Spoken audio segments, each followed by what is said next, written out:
Welcome friend, मैं भी चंचल आप लोग का स्वागत करता हूं। फ्रेंड, आज साइंस स्पेशल 1000 महत्वपूर्ण प्रश्नोत्तर सीरीज का लेसन नंबर 6 है। तो देखते हैं आज का पहला प्रश्न। तो फ्रेंड, आज का हमारा पहला प्रश्न का उत्तर है कि दूध से क्रीम क्या है? दूध से क्रीम निकालने में कौन सा बल लगता है? देखिए, हम लोग कोई मतलब की पात्र है जिसमें क्या है, हम लोग दूध भरा हुआ है। अब इससे हमको क्रीम निकालना है। तो क्या है, क्रीम हमको बाहर निकालना है। किधर की ओर? तो बाहर की ओर। तो बाहर की ओर निकालने के लिए कौन सा बल लगता है? तो हमारा सेंट्रीफ्यूगल फोर्स लगता है, जिसको हम लोग क्या कहते हैं, अपकेंद्रीय बल कहते हैं। ठीक है, वो जो बल लगता है हम कल बताए थे कि एम ओमेगा स्क्वायर आर होता है, जहाँ पे एम क्या होता है, द्रव्यमान, ओमेगा क्या होता है, एंगुलर वेलोसिटी जिसको कहते हैं। ठीक है, और आर होता है रेडियस होता है। ठीक है, तो इतना आप ध्यान दीजिएगा। तो इसलिए राइट आंसर हो जाएगा ऑप्शन नंबर ए, अपकेंद्रीय बल। एक जो है केंद्र की ओर बल लगता है उसको कहते हैं अभिकेंद्रीय बल, जिसको हम लोग कहते हैं सेंट्रीपिटल फोर्स। ठीक है, उस अभिकेंद्रीय बल का मान होता है ए बराबर mv स्क्वायर बटा आर। तो इसको अभी याद रखिएगा, जो केंद्र की ओर बल लगता है उसको कहते हैं अभिकेंद्रीय बल, जो जिसका वैल्यू इतना होता है। और इसको कहते हैं सेंट्रीफ्यूगल फोर्स, जिसको अपकेंद्रीय बल कहते हैं, जो बाहर की ओर बल लगता है। ठीक है, वो होता है। तो इस पर ध्यान दीजिएगा। तो दूध से जो है, जब हम लोग क्या है क्रीम निकालते हैं तो वहाँ पे बाहर की ओर बल लगाना पड़ता है, क्योंकि क्रीम क्या होता है, दूध में होता है। तो उसको हम लोग बाहर निकालते हैं। तो बाहर निकालने के लिए कौन सा बल लगेगा? अपकेंद्रीय बल। नेक्स्ट देखते हैं क्वेश्चन नंबर 52 कि जब एक पत्थर को चांद की सतह से पृथ्वी पर लाया जाता है तो क्या होता है? देखिए, हमने बताया था एक दिन कि द्रव्यमान में कोई परिवर्तन नहीं होता है। ठीक है, द्रव्यमान एक ऐसा चीज़ है जो परिवर्तन नहीं होता है, लेकिन उसके भार यानी वेट में क्या होता है, बदलता है। क्यों? क्योंकि गुरुत्वाकर्षण का मान जो है ऊपर से नीचे आने पर क्या होता है, बढ़ता है। ठीक है, यानी पृथ्वी की सतह पर क्या होता है, पृथ्वी की सतह पर जी का मान 9.8 होता है, और यही चीज़ जो है मून पर यानी चंद्रमा पर क्या होता है, पृथ्वी के जी का मान के G/6 होता है। अब बताइए, मून पर इतना था गुरुत्वाकर्षण और पृथ्वी पर इतना हो गया। ठीक है, यानी जी हो गया। तो क्या होगा, हमारा भार क्या हो जाएगा, बढ़ जाएगा, यानी कि भार बदल जाएगा, परंतु द्रव्यमान में कोई परिवर्तन नहीं होता है। यानी वेट बराबर क्या होता है, mg। लेकिन m का क्या है, स्थिर रहने वाला चीज़ है, कांस्टेंट चीज़ है, ये कभी बदलता नहीं है। ठीक है, सिर्फ भार बदलेगा। क्यों? क्योंकि हमारा जी का मान परिवर्तन होता है। तो इसलिए राइट आंसर हो जाएगा ऑप्शन नंबर बी, कि इसका भार बदल जाएगा परंतु द्रव्यमान नहीं। नेक्स्ट देखते हैं क्वेश्चन नंबर 53 कि किसी लिफ्ट में बैठे हुए व्यक्ति को अपना भार कब अधिक मालूम पड़ता है? देखिए, बहुत ही सिंपल है। देखिए, मैं बताता हूँ। देखिए, जैसे कि एक लिफ्ट मैंने बनाया यहाँ पर। ठीक है, अब ये लिफ्ट में क्या है, एक व्यक्ति है खड़ा। ठीक है, अब ये व्यक्ति जो खड़ा है तो इसके नीचे की ओर क्या है, एक बल लगेगा। ठीक है, मैं थोड़ा सा ऊपर और पढ़ता हूँ, लिखने में दिक्कत नहीं होगा। ठीक है, लिफ्ट है, इसमें एक व्यक्ति है। ठीक है, अब व्यक्ति के पास कुछ मास होगा, तो मास होगा तो नीचे की ओर क्या है, वजन लगता है। क्यों? क्योंकि जी हमारा क्या है, ग्रेविटेशनल फोर्स जो है हमेशा नीचे की ओर लगेगा। तो इसलिए वेटिंग फोर्स जो है हमारा क्या होगा, mg, नीचे की ओर लगता है। ठीक है, भार। अब इसका जो है रिएक्शन फोर्स लगेगा ऊपर की ओर, तब तो संतुलित रहेगा। तो उसको कहते हैं आर। तो आर बराबर इस समय क्या होता है, बराबर होगा कब, जब जो है कोई भी लिफ्ट जो है क्या है, स्थिर गति से ऊपर की ओर या नीचे की ओर जाएगा, तो क्या होगा, हमारा रिएक्शन फोर्स बराबर होगा आर बराबर mg। लेकिन क्या होगा कि यदि कोई हम एक्सीलरेशन दे देंगे a, तो क्या होगा, हमारा कहाँ एक्सीलरेशन क्या हाथ दे रहे हैं, त्वरण ऊपर की ओर, तो हमारा रिएक्शन फोर्स में भी क्या हो जाएगा, a जैसे कि मास के साथ इस जो व्यक्ति है मास, उसके मास के साथ क्या होगा, हमारा ये त्वरण मल्टीप्लाई हो जाएगा और ऊपर की ओर लग रहा है तो हमारा रिएक्शन फोर्स कहाँ है, ऊपर की ओर। तो ऊपर में हमारा क्या हो जाएगा, MA, यानी कि जितना MG तो पहले रिएक्शन फोर्स था, अब क्या है, त्वरण ऊपर की ओर है तो ऊपर की ओर रिएक्शन फोर्स है तो उसमें ऐड हो जाएगा कितना, MA। तो इसलिए क्या होता है, देखिए इसलिए हमारा क्या हो जाता है, इतना हो जाता है रिएक्शन फोर्स, जिसके कारण क्या होता है कि यदि जो है लिफ्ट में बैठे व्यक्ति को अपना भार कब अधिक मालूम पड़ता है, जब व्यक्ति ऊपर की ओर जा रहा होता है। कब, जब त्वरित गति से ऊपर जा रही होती है तब। तो राइट आंसर हो जाएगा ऑप्शन नंबर बी। देखिए, और यदि कोई अगर कह दे कि कोई वेग में समान वेग से ऊपर जा रहा होगा तो कोई परिवर्तन नहीं होगा, क्योंकि वेग समान होगा यानी कांस्टेंट वेग होगा तो हमारा क्या होगा, वहाँ त्वरण 0 हो जाएगा। ठीक है, तो इसलिए इस पर आप ध्यान मत दीजिएगा। तो राइट आंसर क्या हो जाएगा, जब त्वरित गति से ऊपर की ओर जा रही होगी तब।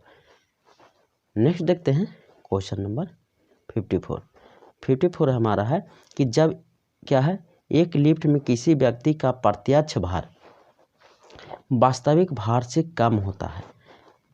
कब, देखिए मैंने एक लिफ्ट बनाया, ठीक है, जब लिफ्ट बनाया तो एक लिफ्ट में क्या है, व्यक्ति को बैठा दिया। इस व्यक्ति के पास कुछ मास होगा, मान लिया M होगा।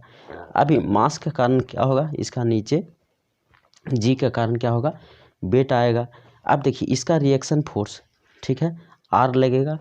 कब, R बराबर क्या हो जाएगा, mg, यानी कि अस्थाई रहने के लिए क्या होगा, इस mg के अनुसार जो है रिएक्शन फोर्स लगता है। अब जैसे हैं हम लिफ्ट को नीचे की ओर ला रहे हैं, यानी त्वरण हम किधर लगा रहे हैं, नीचे की ओर। तो देखिए जब नीचे की ओर ला रहे हैं तो इसका व्यक्ति का कितना है मास, m, तो उसमें जो है त्वरण को जो है मल्टीप्लाई कर देंगे तो क्या होगा, हमारा रिएक्शन फोर्स बराबर क्या होता है, MA। तो त्वरण हमारा नीचे की ओर लग रहा है तो इसलिए रिएक्शन फोर्स क्या है, नीचे की ओर लग रहा है, और हमारा दिखाता है कहाँ रिएक्शन फोर्स, ऊपर की ओर। तो इसलिए हम क्या करेंगे, रिएक्शन फोर्स में रिजल्टेंट रिएक्शन फोर्स में क्या करेंगे, mg था, अब क्या है नीचे की ओर UL लगने के कारण MA के कारण इसको घटा देंगे। इसलिए क्या होता है, हमारा R बराबर mg माइनस क्या होता है, mg माइनस MA। तो इसलिए हमारा क्या होता है, जब लिफ्ट नीचे की ओर जाता है तो क्या होता है, वास्तविक भार से क्या होता है, कम हो जाता है। तो हमारा राइट आंसर हो जाएगा, त्वरण के साथ नीचे जाएगा लिफ्ट तब क्या होगा, किसी भी व्यक्ति का जो है भार कम महसूस होता है वास्तविक भार से। नेक्स्ट देखते हैं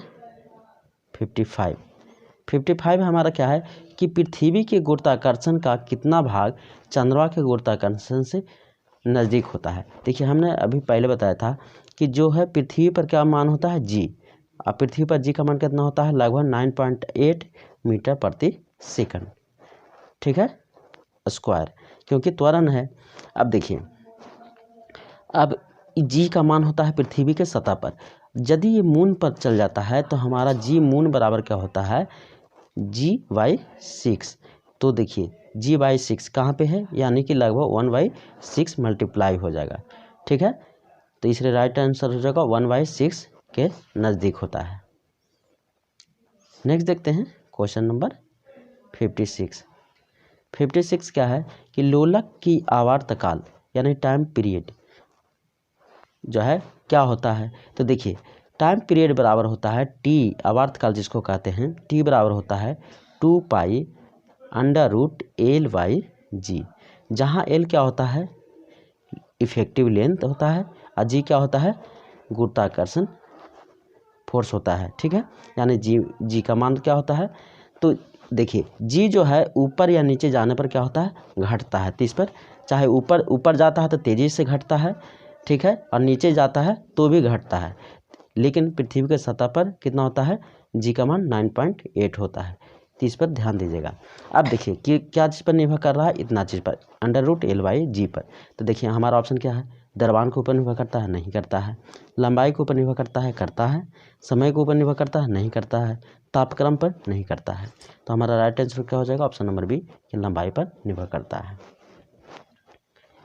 नेक्स्ट देखते हैं क्वेश्चन नंबर 57 क्या है कि लोलक घड़ियाँ गर्मियों में क्यों सुस्त हो जाती है। देखिए गर्मी में सुस्त हो जाने के कारण क्या होता है कि गर्मी में तापमान क्या हो जाता है, बढ़ जाता है। अब तापमान बढ़ जाने के कारण क्या होता है कि हमारा क्या है, लोला की घड़ी मेटल का बना होता है। तो मेटल क्या होता है, मेटल का एक्सपेंशन होता है, ठीक है, यानी बढ़ोतरी होता है, जिसके कारण क्या होता है, यानी कि लोलक की क्या होता है, लंबाई हमारा बढ़ जाता है। एल का मान क्या हो जाता है, इंक्रीज कर जाता है, यानी बढ़ जाता है। जब एल का मान बढ़ जाएगा तो हम लोग क्या जानते थे, टी इंटू, ठीक है, टी इक्वल टू 2π√L/g। अब देखिए एल का मान क्या हो जा रहा है, बढ़ जा रहा है, तो हमारा टी देखिए डायरेक्टली प्रोपोर्शनल है √L के, तो हमारा एल क्या हो जा रहा है, बढ़ जा रहा है, इसलिए हमारा क्या हो जाएगा, टाइम पीरियड बढ़ जा रहा है, आवर्तकाल बढ़ जा रहा है, यानी कि ज़्यादा समय में क्या है, अपना आवर्तकाल पूरा करेगा एक दोलन। तो इसलिए घड़ी क्या हो जाएगा, सुस्त हो जाएगा। तो क्या हो जाएगा, ऑप्शन नंबर सी कि लोलक की लंबाई बढ़ जाती है, जिसके कारण क्या है, दोलन में लगा समय क्या हो जाएगा, बढ़ जाता है। नेक्स्ट देखते हैं 58 नंबर है। तो किसी सरल लोलक की लंबाई 4% क्या है, बढ़ा दी जाए तो उसका आवर्तकाल क्या होगा। हमने क्या भी बताया कि टाइम पीरियड बराबर क्या होता है, 2π√L/g। हमारा क्या है, लंबाई में परिवर्तन कर रहा है, कितना परसेंट कर रहा है, 4% कर रहा है। तो देखिए यहाँ पे क्या रखेंगे, केवल एल को कंसीडर कीजिए, √L। अब कितना परसेंट इंक्रीज कर रहा है, 4%। तो देखिए 4 का कितना होगा, 2, ठीक है। तो इसलिए क्या हो जाएगा, 2 टाइम्स क्या हो जाएगा, हमारा आवर्तकाल इंक्रीज कर जाएगा, ठीक है। तो राइट आंसर क्या हो जाएगा, 2% क्या हो जाएगा, बढ़ जाएगा। नेक्स्ट देखते हैं 59 क्या है कि पार्श्व विकृति तथा अनुदैर्ध्य विकृति के अनुपात को कहते हैं। देखिए पार्श्व विकृति और अनुदैर्ध्य विकृति पहले जान लीजिए। जैसे मान लिया कि कोई मेटल का हमने ले लिया, ताड़ ही इसको मान लेते हैं, जिसकी लंबाई L है और इसका जो है क्या है, अनुप्रस्थ काट का जो है मान लिया कि D है डायमीटर। अब देखिए, अब मान लिया कि इसको हम कोई फोर्स लगा के इसको बढ़ा दिए, अब क्या हो जाएगा, L डैश के मतलब L प्लस डेल्टा L, यानी कि कुछ चेंजिंग हुआ लंबाई में। अब क्या हो गया, जब इसी मेटल को जो है हम लोग खींच के बढ़ाएंगे तो D क्या होगा, घट जाएगा, यानी कि हमारा D डैश बराबर क्या हो जाएगा, D माइनस डेल D से, ठीक है, घट जाएगा। तो इसलिए क्या होता है, इतना होता है। तो जो हमारा जो है क्रॉस सेक्शनल एरिया में जो कमी होता है अनुप्रस्थ काट के क्षेत्रफल में, उसी को कहते हैं अनुप्रस्थ विकृति। तो अनुप्रस्थ विकृति बराबर क्या होगा, तो अनुप्रस्थ विकृति बराबर क्या होता है, यहाँ पे लिख देता हूँ इसको कि डेल D, अनुप्रस्थ विकृति बराबर क्या हो जाएगा, यहाँ पे अनुप्रस्थ, जिसको पार्श्व विकृति भी कहते हैं, पार्श्व विकृति बराबर क्या हो जाएगा, डेल D/D, यानी कि जितना जो है डायमीटर में चेंज होगा और उसका जो पहले का जो डायमीटर होगा वो क्या होगा, पार्श्व विकृति। अब अनुदैर्ध्य विकृति बराबर क्या होता है, तो लंबाई में परिवर्तन बटा पहले की लंबाई, तो इसको कहते हैं अनुदैर्ध्य विकृति। अब इसी का दोनों का अनुपात क्या कहलाता है, हमारा पॉइसन रेशियो कहलाता है, ठीक है, जिसको पॉइसो अनुपात भी कहते हैं। तो इसका राइट आंसर हो जाएगा ऑप्शन नंबर ए।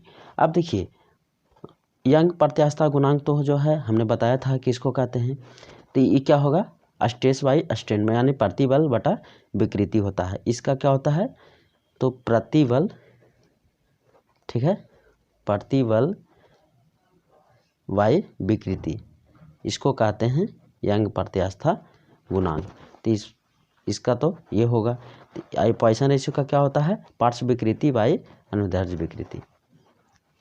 नेक्स्ट देखते हैं 60 नंबर क्या है कि वर्षा की बूंद गोलाकार होती है। देखिए वर्षा का बूंद गोलाकार क्यों होता है, देखिए यदि वर्षा का बूंद क्या होता है, एक पानी का होता है, मान लें कि ये वाटर है, वाटर का एक बूंद है, तो बूंद का पानी का जो है ऊपर से हमारा ये आ रहा होगा, ठीक है। तो ऊपर से आने के क्रम में क्या होता है, किसी भी तरल में एक अंदर की ओर क्या होता है, बल लगता है, ठीक है। उस बल को क्या कहते हैं हम लोग, सरफेस टेंशन कहते हैं। क्या कहते हैं, सरफेस टेंशन, पृष्ठ तनाव कहते हैं, ठीक है। द्रव में कौन सा बल लगता है अंदर की ओर, पृष्ठ तनाव लगता है। तो जब पृष्ठ तनाव अंदर की ओर लगता है और वह पृष्ठ तनाव जिसको सरफेस टेंशन कहते हैं यानी टेंशन कहा जाए, टी बराबर होता है F/A, ठीक है। तो इसी को कहते हैं सरफेस टेंशन। तो इस टेंशन को क्या कहते हैं के कारण क्या होता है, जब ये अंदर की ओर बल लगता है तो क्या होगा, ये अपना सरफेस की यानी बाहरी सरफेस को क्या होगा, कम से कम बनाने की कोशिश करता है, जिसका कारण क्या होता है, गोलाकार हम लोग को अनुभव दिखाई पड़ता है, ठीक है। तो इसलिए राइट आंसर हो जाएगा क्या, सतही या पृष्ठ तनाव के कारण, ठीक है। तो आज के लिए इतना ही, थैंक यू।